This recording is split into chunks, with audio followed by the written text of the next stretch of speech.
चंदन एक है पानी। राम सिया राम सिया राम जय जय राम। নমস্কার বন্ধুরা, মাই আইসের নতুন একটি অ্যাডভেঞ্চারমূলক ভিডিওতে তোমাদের সবাইকে স্বাগত।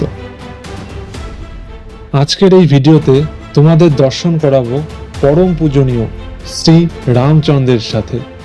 কিন্তু সেটা বাংলার সুদূর অযোধ্যায় নয়, বরঞ্চ বাংলার খুবই কাছের একটি জায়গা, উড়িষ্যার ভুবনেশ্বরের রাম মন্দিরে। হ্যাঁ, ঠিকই শুনেছ বন্ধুরা।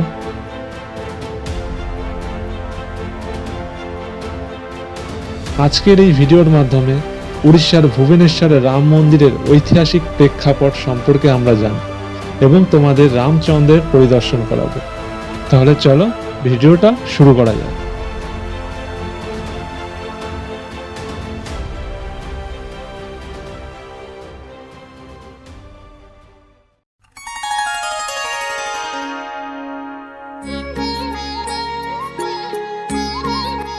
এর আগের ভিডিওতে আমরা দেখিয়েছিলাম আমাদের বাংলার নৈহাটির বড়মার মন্দির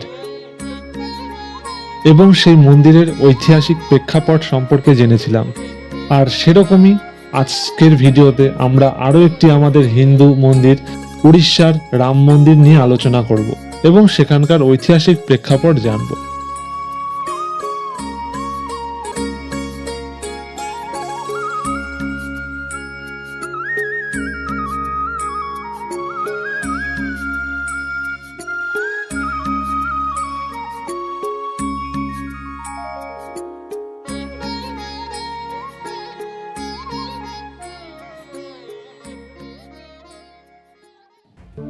আপনি যদি এই বিশাল মন্দিরটি পরিদর্শন করতে চান তাহলে এই মন্দিরের যাতায়াত কিন্তু খুবই সহজ।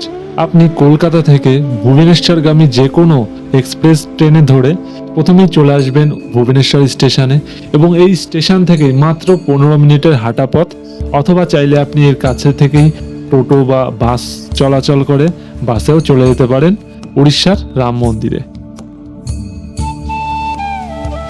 এই মন্দিরে প্রবেশের সাথে সাথে আপনার মন ভরে উঠবে।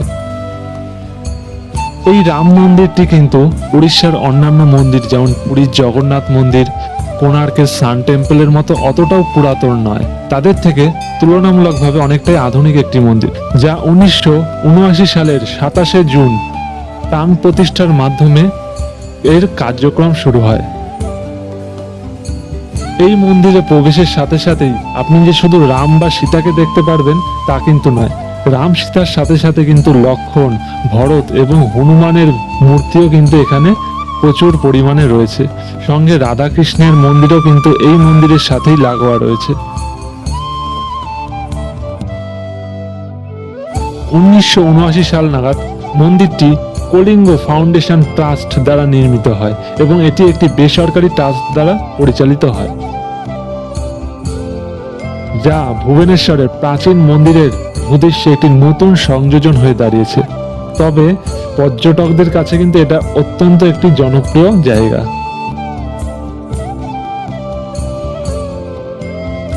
ভুবনেশ্বরের অন্যান্য মন্দিরের মতো প্রাচীন না হলেও ভগবান রাম এবং অন্যান্য দেবদেবতাদের পূজা ও উদযাপনের স্থান হিসেবে তার তাৎপর্য কিন্তু অনেক রয়েছে। এই মন্দিরটি মূলত ভগবান রামের উদ্দেশ্যে নির্মিত হয়, যেখানে ভগবান রাম, লক্ষ্মণ, দেবী সীতার মূর্তিও কিন্তু রয়েছে। এছাড়াও মন্দির চত্বরের মধ্যেই ভগবান হনুমান, ভগবান শিব এবং অন্যান্য দেবতাদের মূর্তি রয়েছে, যা দেখলে আপনি মনোমুগ্ধ হতে বাধ্য। ভুবনেশ্বরের রাম মন্দির কিন্তু উড়িষ্যার রাজ্যের অন্যতম ভাস্কর্য মন্দির হিসেবে খুবই পরিচিত। এই রাম মন্দিরটি প্রধান ফটকে সাদা মার্বেল সহ পিয়ারলেস নকশা এবং বহু রঙের বেলেপাথর দিয়ে বিস্ময়করভাবে সজ্জিত। গর্ভমণ্ডপের সাথে সংযুক্ত মূল বারান্দার ভেতরে 3টি দেবদেবীর অতুলনীয় মূর্তি রয়েছে, যা মূলত ভগবান রাম, লক্ষ্মণ এবং মাতা সীতা।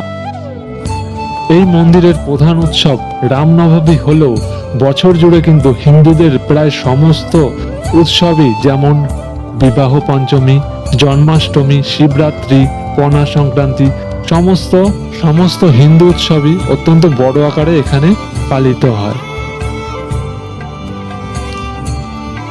তার সাথে রাখি বন্ধন উপলক্ষেও কিন্তু এখানে বড় মেলা আয়োজন করা হয়।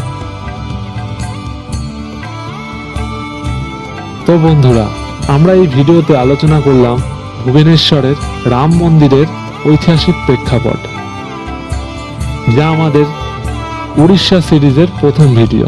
এরপর আমাদের উড়িষ্যা ভ্রমণের দ্বিতীয় ভিডিও আসতে চলেছে, যেখানে আমরা উড়িষ্যার পাশেই অবস্থিত উদয়গিরি এবং খণ্ডগিরি সম্পর্কে আলোচনা করব এবং সেখানকার ঐতিহাসিক প্রেক্ষাপট তোমাদের জানাবো।